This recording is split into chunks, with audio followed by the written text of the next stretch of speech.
went from a bit part in an unknown game Never expected that Mario would be our icon back then. It was just Jumpman. to one of the most recognized faces in the world. We instantly fell in love with Mario, the character. Along the way, he helped save an industry. The time was ripe for a new video game console, and the time was ready for a new hero. And all of a sudden, video games were back on top, and it's all thanks to Mario Brothers. And changed the way we play. That's the brilliance of the whole Mario series, is that it was this gameplay, and that's something Miyamoto is famous for. A lot of the games just look like things that children do.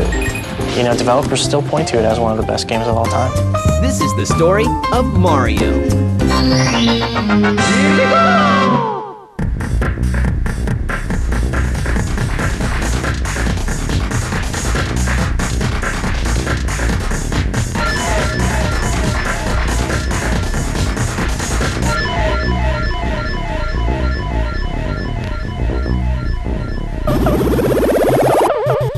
In 1980, Nintendo, a Japanese toy manufacturer, is trying to break into the already crowded American arcade market.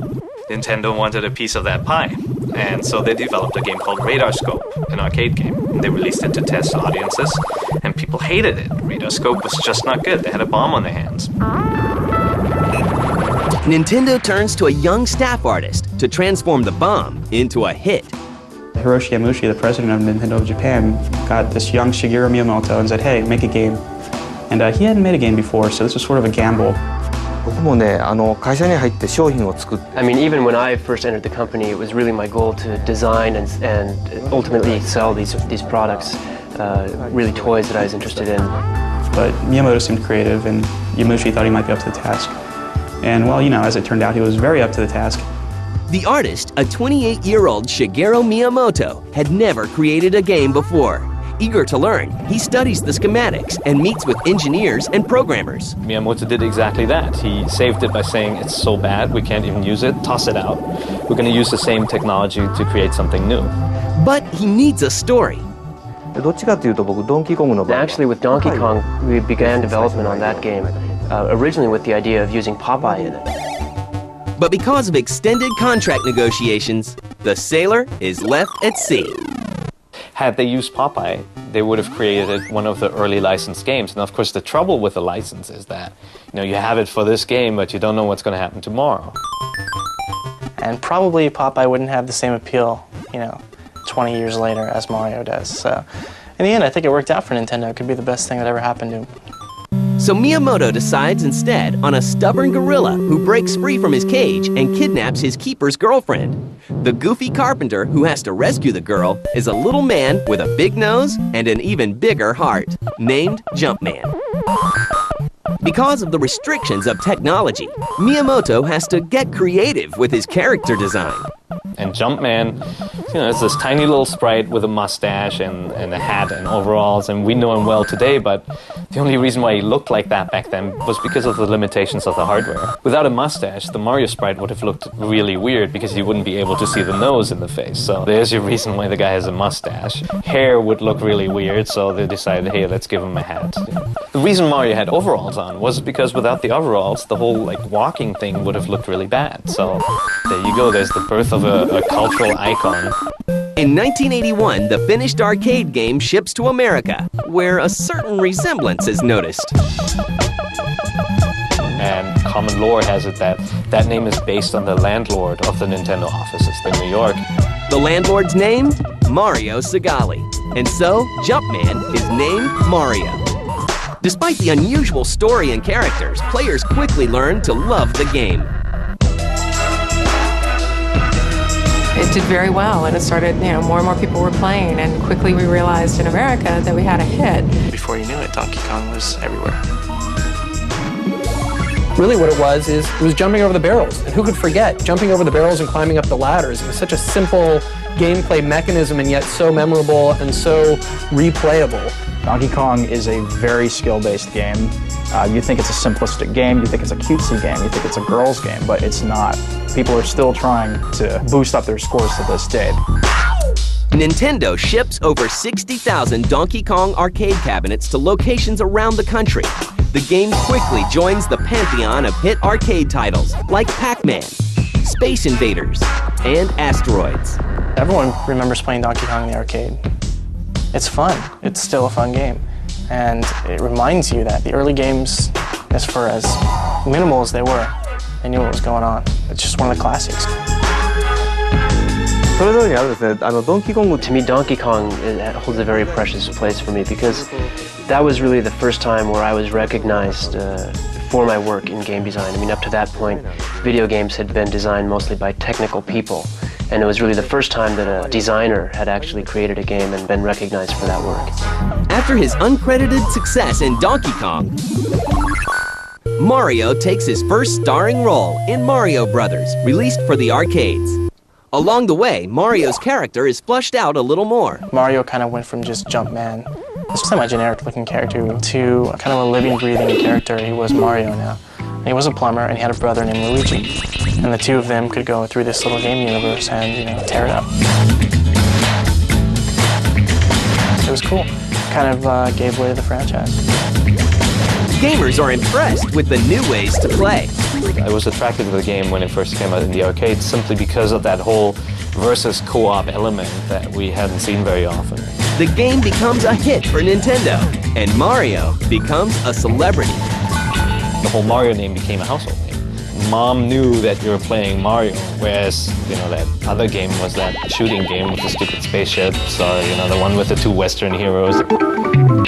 Nintendo had succeeded more than anyone could have hoped, but things were about to get a little more super.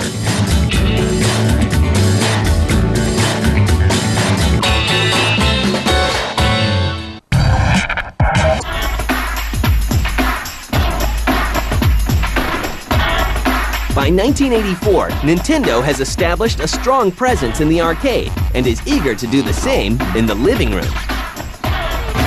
However, after the terrible losses faced by companies like Atari a year earlier, people began to think of video games as simply a passing fad. I think a lot of people just lost interest. The games were so generic, there was so much bad stuff out there, they didn't want to do it. So in comes Nintendo, this Japanese newcomer, saying we're going to make a new console.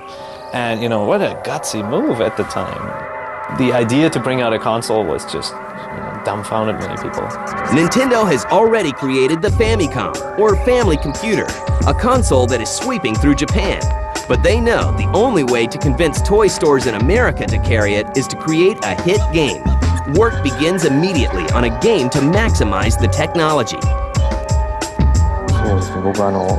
Well, yeah, it is true that we do have these kind of closets in Japan with sliding doors, and behind the doors it is very dark, and I remember as a child being kind of afraid of that darkness, or even going into the mountains and playing in the mountains as a kid and finding caves and whatnot, and that sort of exploration too really lingered in my memory. And so later on in life, when I did start making video games, it kind of came back into play in my imagination. And so Mario then became really the perfect game for kind of this jumping around and active expression, and just the motion on screen really became the best game for that type of action. Super Mario Brothers also introduces a storyline and characters that are familiar to all gamers. You have two brothers out to save the girl. In the original game it was Pauline, later it's Princess Peach. And you have a bad guy, and it's usually Bowser, who kidnaps the girl, and you gotta go to the end of the level, and it's usually on the right side, and get the girl. The game arrives with Nintendo's new system, the NES, just in time for Christmas, into an uncertain marketplace. A lot of product out there, it wasn't selling, retailers didn't want to, get into video games anymore. And then here was this little Nintendo Entertainment System coming over from Japan, and this character, Mario, what was this about? And here was a game that featured a character, it was different, it was its adventure game, something people hadn't seen before. The time was ripe for a new video game console, and the time was ready for a new hero in video games, and there he was, Mario. It was kind of poppy and quirky. It was just definitely cool. It's something that is just burned into gamers' brains. I mean, it's like you could find, 50 years from now, play the dungeon theme.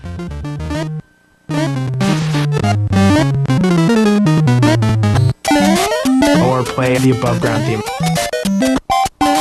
And it's like they'll know exactly what you're playing. You know, they'll just recognize it instantly. The preponderance of secrets was just amazing. You looked forward to something new every time you played it because you'd find a cool new pipe you could go down. Or like, oh, a 1-up was there, I did not know that. And just a really cool learning experience and just fun all around. And I think that's the brilliance of the whole Mario series, is that it was this gameplay. I mean, it was about the gameplay, and that's, you know, something Miyamoto is famous for. Making it about the gameplay, starting with the gameplay and letting everything follow from that. Fun. I mean, that's what it all boils down to. He somehow knows how to make a game with really tight controls, very compelling to play, challenging enough that you're going to be playing it for a while, and just cute enough and just cool enough to pull in every audience. Word spreads fast, and the game soon becomes a must-have toy for kids everywhere. And then all of a sudden, video games were back on top, and it's all thanks to Mario Brothers. It went on to be, probably the top-selling video game of all time. With 40 million copies of his game reaching his fans, Mario proves he is as much a hit in the living room as he is in the arcade. But fans will have to wait for a sequel. There was actually a sequel to Super Mario Brothers, but it only came out in Japan. Super Mario Brothers 2 is basically a clone of the first game. It looks very similar, but it was so tough that Nintendo was worried that American gamers would just not like it. The next Mario game to come to America really isn't a Mario game at all. Instead, what we got in the US was a Super Mario Brothers 2 that was known in Japan as Doki Doki Panic. So Nintendo said, oh, why don't we take that game, put our Mario characters in it, because nobody cares about these Doki Doki characters, and bring that to the US. No one seems to mind the differences. The sequel quickly sells 10 million copies. Mario Mania is in full effect. Fans eagerly await the third installment of the series. By the time Super Mario Bros. 3 came out, Mario was a full-blown superstar mascot for Nintendo. Everybody knew him, loved him. You could turn on the TV and see Mario. You could go to the movies and see him in Wizard. He was everywhere, basically. The market was saturated with Mario. The game arrives in stores on February 12, 1990, and once again, fans love it. It was just a huge expansion on the concept of the original Mario. Everything was bigger, better. The scope was immense. It was 3 megabits, that's like 12 times as big. Actually, Super Mario Bros. 3 was the biggest selling game of all. That's when you really knew Nintendo was here to stay. They were in the game. For me, that game was just really deep, polished, felt great. Whether it was pure platforming or you flying around with a raccoon tail. I mean, there's so much to do and love about that game. Despite a 6-year-old console system, Super Mario Bros. 3 sells 18 million copies, more than any other single game. It was the biggest thing in the industry, by far. Every company wanted to have a Mario, and you saw competitors bringing out wannabe mascots too, so it was cool. Like Sonic from Sega. Back then, Sonic was gaining in popularity. He was huge. He's getting bigger and bigger and bigger. And Sega was promoting the heck out of him and making him into this kind of cooler, hipper character. So yeah, there was a time there when you kind of wondered, would Sonic replace Mario? And Nintendo needed something new, and they needed it badly. So the Genesis came out first, and it was a big leap over the NES, and then Nintendo followed suit with the machine they were developing, the Super Nintendo. Sega really capitalized on that whole, speed feel and said, this guy is much faster than Mario. Mario's the old man. And it worked. In the US, the Genesis outsold the Super Nintendo, which was amazing, based on the success of games like Sonic, but also because Sega was able to predict the market. They said, gamers are getting older, they want to play something different. Mario didn't evolve. So I don't think it's because the guys at Nintendo weren't smart enough to predict the trends. I think they were bucking it. They didn't want Mario to become a grown-up character. They wanted people who are grown-ups to feel like they were kids when they're playing. They wanted to make it games. They wanted to make it fun. Nintendo prepares to retake their lead by releasing a new system. Once again, they gamble the company's future on the courageous Italian.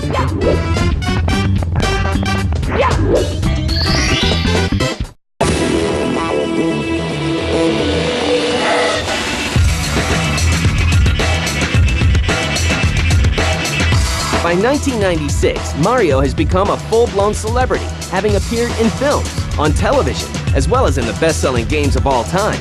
However, Nintendo is getting ready to launch a new system, this time facing heavy competition. Sony had already come to market with this cool, kind of hip PS1 platform. And it surprised everybody. It was successful. And everyone was skeptical of Nintendo's machine.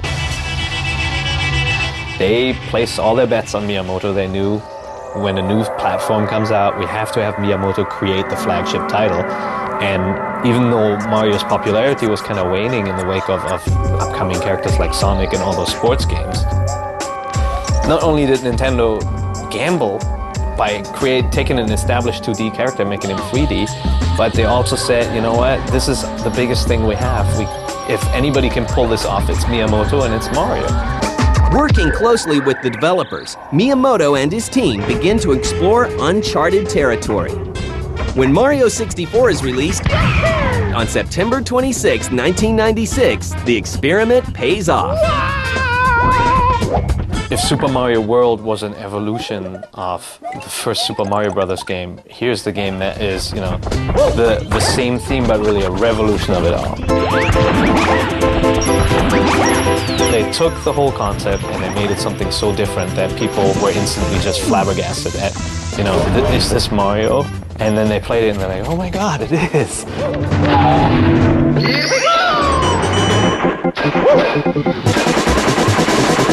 Super Mario 64 was just an amazing game and is still to this date.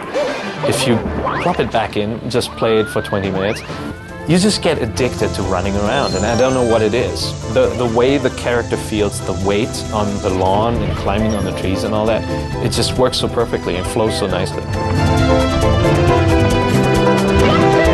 It was just groundbreaking. I mean, in all senses of the term. It was a real 3D world. You could go anywhere.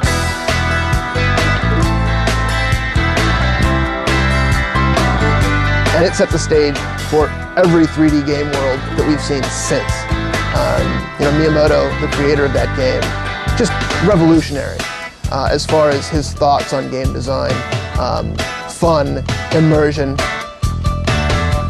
And it was huge. It was like a shockwave. It overtook everybody. And it proved that Nintendo knew its stuff, No one could compete with that. Just the polish and the way in which they brought Mario into the 3D realm. The control, the world design, the level design. They retain these classic kind of 2D feeling platformer levels in purely 3D worlds. And they've done it in a way that nobody else could even conceive of it. It was such a success that even today Mario's looked back upon as this groundbreaking platformer in 3D. Developers still point to it as one of the best games of all time. Super Mario 64 is a blockbuster, selling over 9 million copies and ensuring a healthy life for the Nintendo 64. Over the next 5 years, Mario appears in numerous games on the system, helping to establish new franchises and genres for Nintendo, like Mario Party. Ready? Go!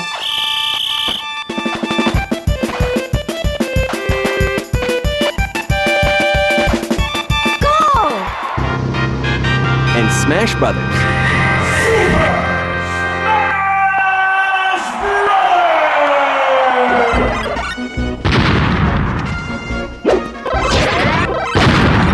In November of 2001, Nintendo releases its next console, the GameCube. For the first time, there is no Mario game at launch.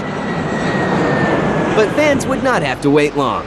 On August 26, 2002, the Red Cap returns in Super Mario Sunshine! Woohoo!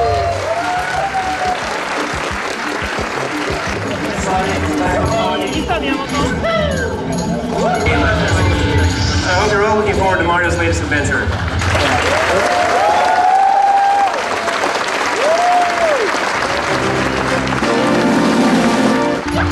By the time Super Mario Sunshine came out, you've seen from developers games that are doing this type of thing. And they're doing them well. So Nintendo couldn't really just shock everybody again. They had to just come with a solid title. And I think Super Mario Sunshine is a solid title.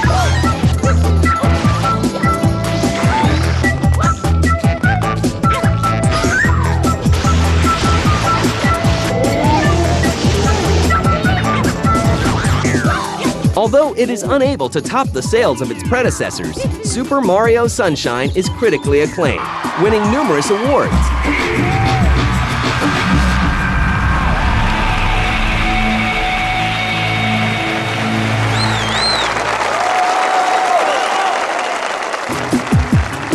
But after over 2 decades of gaming, how will Mario survive?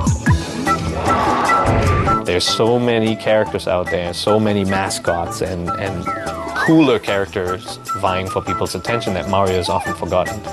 But as far as gameplay goes, Mario is still king. I think Nintendo's insistence that they keep Mario pure and kind of a mascot that appeals to all ages, has kind of helped the company over the years because Mario's become this family-branded thing, and parents can go into a shop and pick up a Mario game, and they know that they're going to have something healthy for their kids. It's not going to be packed full of blood and guts or whatever. Mario is really a gaming icon because he's been around so long. As a character, this guy, has been around longer than anyone else, unless you count the square pong ball. I remember that one, or the little triangle asteroid ship. As a character, Mario is really, has so much longevity because he's instantly memorable, and we've seen him for such a long time. With 6 of the 10 all-time best-selling games and over 20 years of innovations, Mario's effect on the world of gaming is undeniable. Just like Citizen Kane, it's really the archetype for a really good movie, and directors will always refer back to it. Mario is the one 3D game that people will refer back to. So I think all around the industry, whether people are playing Nintendo games now or have played them in the past, that be it, consumers or the people making the games, I think you're going to find Nintendo influence everywhere.